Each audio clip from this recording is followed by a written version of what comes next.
Hey everyone, I'm starting this video totally aware that I have no idea who created this.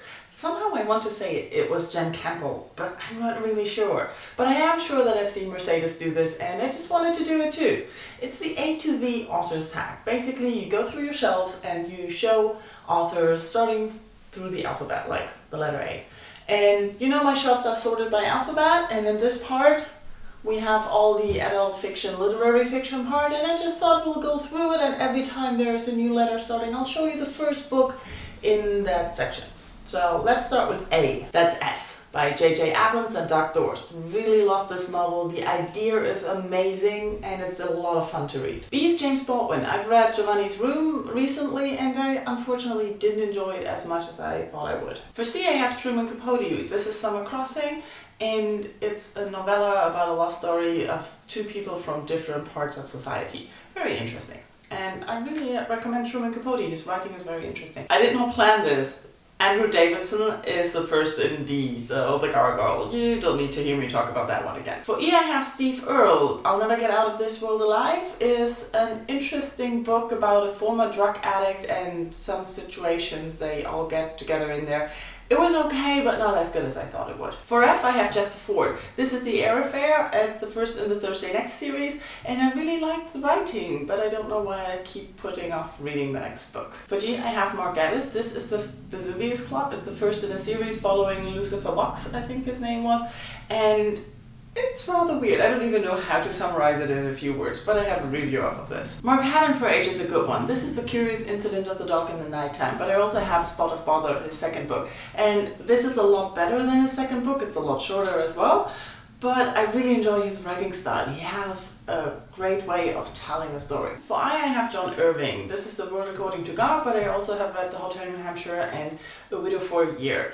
I really like his writing style, but when I read too much of his novels, like I read those three shortly after each other, it became repetitive and similar, and he has a weird way of telling stories sometimes, and the stories are sometimes crazy. The first in J is Howard Jacobson, The Making of Henry's. Do you see the postcard? I'm currently sort of not reading this book.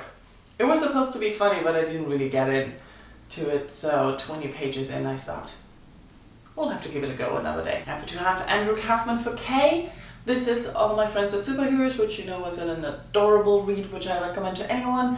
And I've read all of his books. He's awesome. You should check him out. I love Where Things Change. Harper Lee for L. To Kill a Mockingbird. We all know it's a great book, and we're all probably waiting for the new one. I can see you waiting there. Yeah, I can see that in your face. And it's not so good. It's Rob McGregor, and it's one of the Indiana Jones books that I have. Let's not talk about that. Audrey Niffenegger, The Time Traveler's Wife. Love this book. Don't really love the second book, Her Fearful Symmetry, and that's all I've read of hers. But this one is awesome. Oh, for Tara Brett, The Tiger's Wife. That's the only book I've read of hers, and I loved it. It was so surprisingly well written, and the story took turns that I did not expect. For P, I have Marisha Passel, Special Topics in Calamity Physics. I loved this book when I read it. I'm not sure if I still would enjoy it the same today, because it's big. I'm dreading a reread. But I flew through it the first time I read it. Surprise, nothing with Q. For R, I have The Batchelor Brothers Bed and Breakfast Pillow Book by Bill Richardson. This was a cover by, it sounded funny. It wasn't fun read about a bed and breakfast and the stories that are happening there, and it was okay. It's fun. Nothing more to say about that. Screaming children outside, I hope you can't hear them. For S, there's J.D. Salinger. I've read all of his novels and I love his writing. He's just so funny and witty, and the stories he tells are clever. Clever is a good word. For T, I have Vanity Fair by William Makepeace Thackeray. I have not read this book. I watched the movie, but I haven't read the book. Let's move on. There's nothing for you, but Kurt Vonnegut, Slaughterhouse-Five for V.